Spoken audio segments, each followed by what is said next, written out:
So what I want to talk about today is I want to talk about two different things. I want to talk about managing old crop price risk and then also talk about new crop. I think there's some things that we can have discussions with about how to manage our price risk as we enter 2024. I do like this graph. It does end up showing the vegetative drought response index throughout the entire growing season, and it has a lot to explain what our price reactions were in corn and beans throughout this growing season. Now, obviously, the past is the past. We can't make necessarily decisions based on what happened, but it does explain some of the price action that we ended up seeing over the course of the growing season. So what I do want to talk about today is I do want to talk real quickly about supply and demand. That's going to give us some indication of where prices may be heading. I do want to spend a fair amount of time talking about prices and then give two kind of real basic strategies for price risk management for stored crops, and then also bridging that price risk gap until we get protection through our crop insurance purchases. Because I think there's obviously some challenges that we potentially might have, particularly with South America in terms of what's going on in terms of supply and demand and what our price expectations may or may not be for the upcoming season. So just to start off, this is the corn supply and demand balance sheet.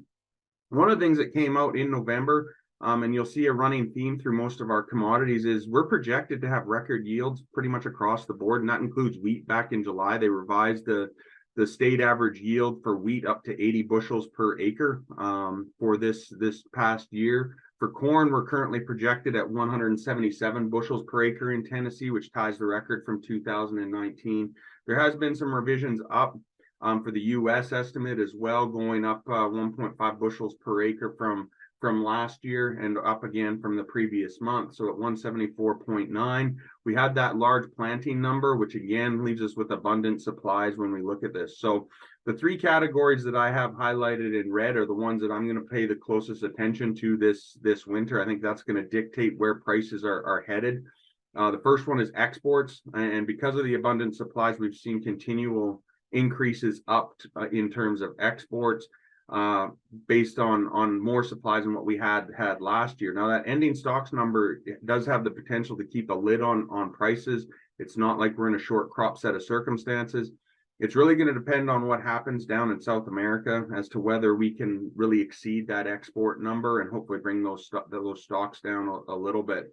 If you look at kind of some of the international pricing right now, we're actually very competitive. We actually have a competitive advantage right now in terms of pricing over Brazil on corn, which again, those can be unstable. It depends on how weather progresses down there, but it does bode well for the potential for increased exports when we have a price advantage over top of those that we're competing with.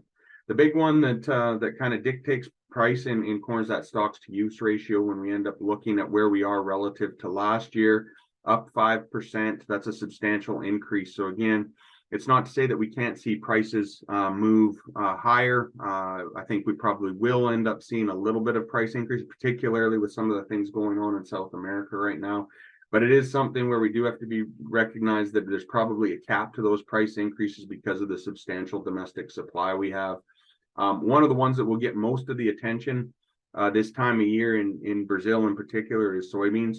But one thing that is incredibly important is the majority of the Brazilian corn crop is planted after soybeans are harvested in January, February, and March.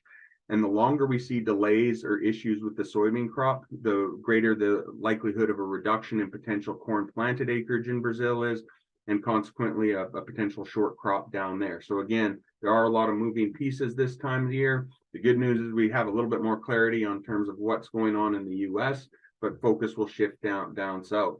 Another one that's going to be real important in terms of exports is that U.S. dollar exchange rate, particularly our competition with the Argentinian peso and the Brazilian real.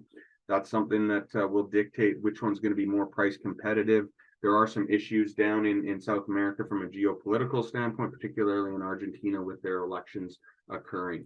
When we switch it up to soybeans, again, we changed the emphasis a little bit on soybeans. Again, I think exports are going to really dictate, but we're in a different ending stock scenario right now where we still have very tight domestic ending stocks, but they're really at war with what's going on across the rest of the world. And that's primarily going to be Brazil and Argentina holding those foreign stocks. But you can see the substantial difference between what the US is holding and the direction those stocks have moved. And so again, we've seen actually a pretty good increase recently in soybean prices. We had a couple of days this week where we were up 30 cents. And so again, that's something that is a positive, and a lot of that is being driven by some of the weather challenges they have in Brazil. It's dry in the northern part and extremely wet in the southern part. Again, it's reasonably early in the season, but I was reading an article this morning that said maybe up to a quarter of the Brazilian crop may have to be replanted, and that has ramifications to the upside for both soybeans and corn. When we look at Tennessee average yield, again, this is another one that I think is important. It's estimated by USDA at 54 bushels per acre. That would be a record and much higher than the US average yield of 49.9 bushels per acre that's currently projected. And so when we think of this in terms of pricing, yes, we need to have a picture of what's going on globally and nationally, but we also want to have an understanding of what's going on locally, because when we see some of these record yields across all commodities, what does that potentially end up doing in terms of limiting our basis over time, right? Because when we think of the definition of basis, it reflects what is going on in our local supply and demand circumstances. And so again, when we have record yields, that means that we are going to have more supplies out there. It doesn't mean that we won't see basis improvements. It means that they're probably going to be more muted than if we had a short crop. When we look at demand on soybeans, the key is always in China. There's been some pretty aggressive export sales recently. That's helped buoy prices for soybeans recently. Now, I'm going to spend a ton of time on cotton, but I do want to point out that that's another one that we do have a potential record yield that USDA's projection at 1,182 pounds per acre. Obviously, we're substantially higher. Most of the mid-south is, and the southeast. Texas is the one that brings down that average just because of how they have their cotton production systems there. When we look at cotton, the real key is a return of demand. There's been a lack of demand for cotton across the global markets. That's ended up showing up in our exports. And so until we end up seeing kind of a reduction in global economic uncertainty and increases in forecast consumer spending, we're not likely to end up seeing a lot of mill demand, which again is going to hamper cotton prices. It's dropped substantially from where we were. We were close to 90 cents earlier this summer. Now we're languishing below 80 cents on the cotton side of things. When we look at price action, that gives kind of an historical account of what happens with the December contract over time. And so when we look at 2023, the way to end up reading this chart is that it shows the maximum of the December contract, the minimum of the December contract, and then the range in the blue bars on the bottom. So again, when we're thinking about how effective our in-season marketing was over the course of a year, the closer you were on the futures market side of things, this doesn't capture basis, but the closer you were to that 629 was the absolute high, the low was 463 so far. And so again, when we look at this, if you want to know as you're selling your crop where you compare relative to averages on the futures market, this gives you a point of reference there. One of the things that I do want to point out is, yes, we're down from last year's levels, but again, what we've ended up seeing is reasonably strong prices where we can hopefully lock in some profit. When we look at basis, I think this has been well documented, particularly out in West Tennessee. We have to be careful if we're in East and Middle Tennessee as to interpreting this basis, because this is elevators and barge points, which is out in West Tennessee. But what we do see is the dramatic impact of the low river levels on the Mississippi River, where we've seen an incredibly weak basis. In September and October, we've started seeing some improvements there. And again, it'll be really important to see where Mississippi River levels go, both from a export price standpoint or a price standpoint, but also from an input price standpoint, because yes, we float beans and corn down the river, but we bring inputs like fertilizer up the river. So that's going to be an important component moving forward. I do think that we will continue to see basis improvements based on a seasonal level. But again, we do have to remember that with that corn estimated record yield of 177 bushels per acre, what are the implications in terms of how high that basis may go? When we look at soybeans, like I mentioned earlier, this one has the start of the 2024 season at the end, but I do want to focus on 2023. Futures contract trading range of 11.47 to 14.25 with a range of $2.78. And so again, it highlights how much, how big of a range we've ended up being relative to past years. Yes, we're down compared to 21 and 22, but we have seen a substantial trading range. And I think what it highlights is the need to manage price risk in two different components. And I'll talk a little bit about that later. We see the same thing as a similar pattern as corn when we look at our basis again at elevators and barge points, where we've seen very negative basis numbers earlier this harvest season, primarily due to those weak levels. But again, we do typically see some seasonal differences as we are in September and October due to harvest. One thing that I think is important when we think about West Tennessee, this is 3 years in a row where we've had issues with water levels on the Mississippi. And so when we think about price risk management in 2024, one thing that may want to be considered in addition to a hedging strategy and or an options play is to look at, can you secure a harvest basis earlier in the year than what we've seen, particularly for those that don't have access to storage, because it may not seem great to get 10 to 30 under as a harvest time basis, but with the issues we've seen on the river, we've had days where it's been 150 under. So again, avoiding those catastrophic losses is one of those ones that we want to end up being cognizant. Again, I don't have a crystal ball to tell you what the river levels are going to end up doing moving forward, but I think we need to incorporate that into our decision-making process. When we look at cotton, again, we've had a tremendous price range. In 2022, 2023, it's tightened up, but between 75 and 90 cents on the futures contract. When we look at profitability, again, everybody's profitability is going to be very different. I use some of the state averages and current market prices to end up generating this. And so again, a lot of it is going to depend on what you ended up doing. So at the bottom, I've got kind of some key questions as to what's really going to help dictate profitability. Obviously, it depends on when you lock in that price.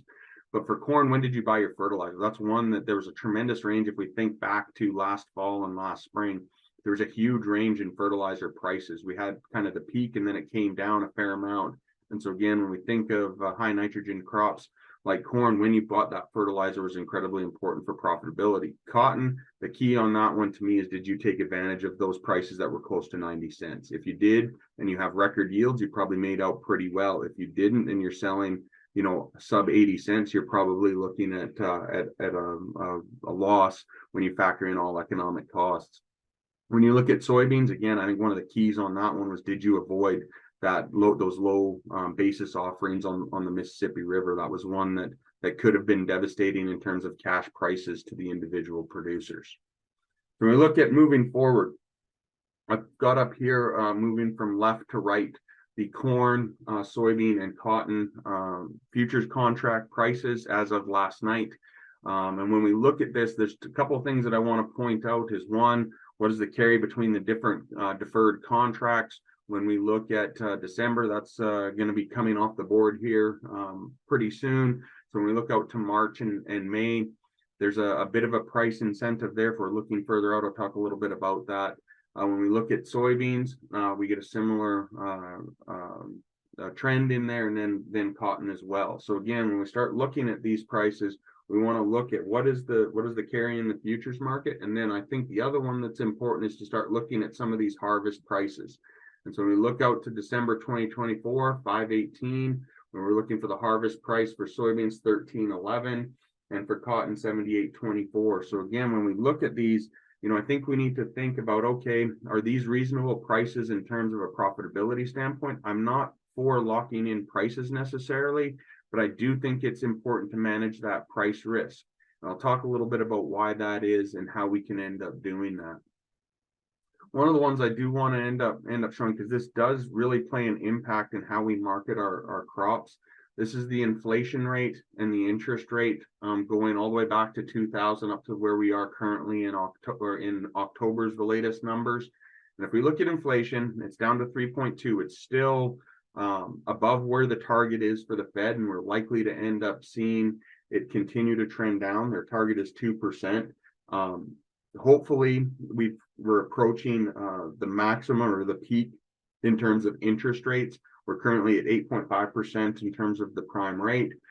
We could see, if we do see an uptick in inflation, we could see another quarter to half point.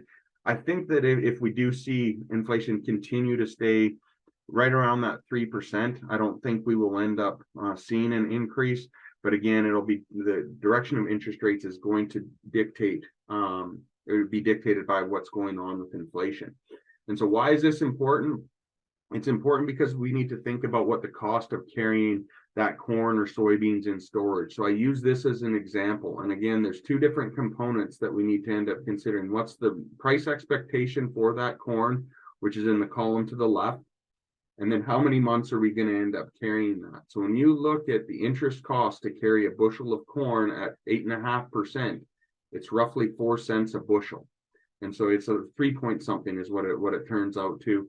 And so when you look at this, can you get through basis improvements or futures markets improvement sufficient amount of increase to end up covering the interest and other storage costs? And so again, if you're going to carry it for 3 months, you need roughly 12 cents at $5.50 a bushel just to end up covering the interest cost to carry that corn, in addition to the other storage costs such as handling of any drying or aeration, and then capital recovery of 10 to 20 cents per bushel. So again, can you get 30 plus cents out of the increase in basis and futures? Historically, it's a yes. Whether that materializes this year, I think there's some uncertainty there. But again, I think that's what we need to end up factoring in is what's our cost to carry this inventory throughout the year.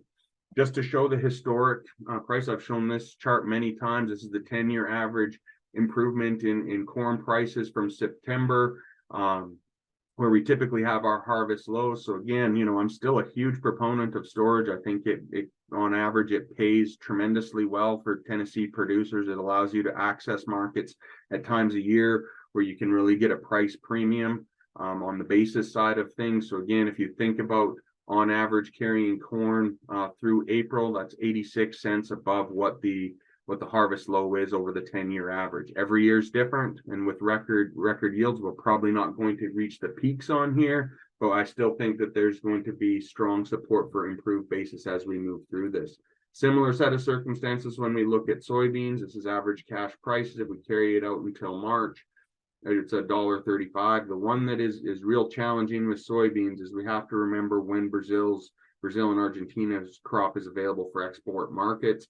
And so again, we will see price premiums should those crops come up short. We will see price discounts if Brazil posts another record crop. So again, it's not without risk in terms of what we're doing. I do want to talk a little bit about risk management, and I understand that everybody's got different risk tolerances. We have the gentleman from Free Solo on the left-hand side. His risk profile is very different than this man in the bubble here that's going on a date with those flowers. I think that might be a rough first date, but these two people have very different risk profiles in terms of what their risk tolerances are, and we have to be cognizant of that when we work with producers. And so when we're looking at kind of old crop, there's a couple of things that we can end up looking at. The first one is just a straight sale on the futures market. You can sell a 503 May futures contract. It locks in that futures price for crop held in storage, and then you're relying on basis improvements. You get a higher cash price. If basis declines, then you get a lower cash price. And so that might be one that if you're looking at kind of your break even and you're somewhere in that upper 4, low 5s, this might be a strategy where you can lock in some additional profit on crop held in storage. The one that I always encourage people to think about is we need to think about our price risk management in two different components. The first component is futures price risk. The second component is basis risk. And one thing that I do always want to end up pointing out is those two very rarely peak at the same time. And so when you think about this, what you want to end up doing, you can use a cash forward contract on some of these, but then you've locked in simultaneously your futures and your basis. I think if you can lock in a futures price when you are comfortable with the level of the futures, and then look at a basis potentially later, or vice versa, it gives you more flexibility in terms of achieving a higher net cash price. So that's a simple one to end up looking at in terms of if you have crops in storage and you want to take some of that price risk off the table. It's a strategy that can be utilized. Another one, and this is one that I was talking with a group that didn't have on-farm storage, and this can be done across commodities. I'm using corn as an example right here. This is what we would call a re-ownership strategy. So again, this is a speculative position.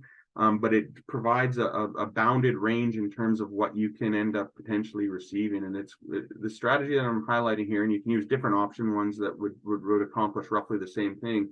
This is an option spread example. And so what I'm going to utilize is the March corn contract, which as of last night was at 494.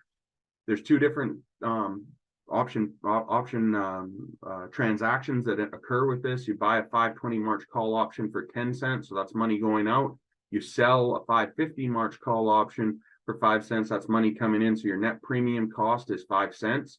If that March contract is below 520, you will lose that 5 cents. So you have a defined bottom loss on that. If the March contract is 520 to 525, you will lose between 0 and 5 cents. And if that March contract is between 525 and 550, you will make between 0 and 25 cents. And the maximum you will make is anything over 550, you will make 25 cents. Again, this doesn't do anything with basis. And it works when you end up having your cash sales at harvest, and then you're looking to have some re-ownership or a position in the futures market that you can participate in if prices increase. So again, formulating a price expectation, if you think corn prices will increase, you may want to end up considering this strategy. The reason why I don't mind having an option spread on this is because of our ending stocks on corn. I think there is a limited amount of upside. I still think there is upside, but again, I don't foresee it going to $7 because of where we are in terms of the supplies that we end up having. The last thing I want to talk about real quick is bridging that price risk gap until insurance prices are determined through a put option. This is one that I think is really important. The goal here is not to establish prices, it's to protect against the downside risk. Andrew's going to talk about the cattle markets, and I'll always defer to him in terms of expertise. But it's been a very bullish market, but we did see a correction. And so again, price risk management protects against these downside price movements. So what we're looking at doing here is establishing a price floor. And one of the things that I think is important to consider is when we're going through towards the year end, what is a lot of our producers doing? A lot of the times they're purchasing inputs for the 2024 crop, right? And so you're purchasing those inputs based on a profit margin or an expected profit margin. Well, if you have prices and you see dramatic reductions in prices and you've already made your input purchases, what you end up with is a potential margin squeeze. And so what this strategy is, it's a simple put option. As of yesterday, it was 5/20 December 2024. Put option costs 44 cents. A lot of people will balk at the size of that premium. What I will make an argument for is that if you end up carrying that premium only until February, March, you'll get the vast majority of that premium back, because there's still going to be tremendous time value in that premium as we end up looking to the rest of the 2024 season. So again, that's not going to be a true premium cost. You'll be able to offset that. The beauty of it is that you wait until those crop insurance prices are determined. So you're substituting price protection from a put option into the crop insurance. If that premium or if that put option is out of the money, then you exit that position and you recoup the premium. If it's in the money, you can maintain that position, or you can end up exiting the position and taking the financial gain. So again, what we're trying to do here is not set a price. We're trying to end up providing price protection until we can lay off that price risk or that revenue risk with our crop insurance product. And so again, this is one that I think is really valuable this time of year when we're purchasing our inputs, to consider how do we protect against that downside price. So just in terms of a take-home message, obviously, anytime you're talking price risk management, our cost structures are very different. We have to end up knowing where we are in terms of break-even prices and for our projected yields by commodity, and then start looking at price risk strategies. Futures and options is not for everybody. There are other products out there, forward contracts, basis contracts, hedge to arrives, that we can end up discussing. But it is important to manage that price risk. I think, with the movements we've seen in cash and futures markets, we've seen some pretty big ranges. If you can be in that upper third of the marketing tier, it's going to bode very well for long-term success. Evaluate those risk management strategies. Sometimes you won't have an opportunity to execute a strategy, but at the same time, having an understanding of where you are in the market is real important. And then the last one is one that I think is the most important thing, is make a decision and implement it. you know, it's great to end up getting information and running scenarios, but if you don't implement a decision, you really haven't accomplished anything in terms of price risk management.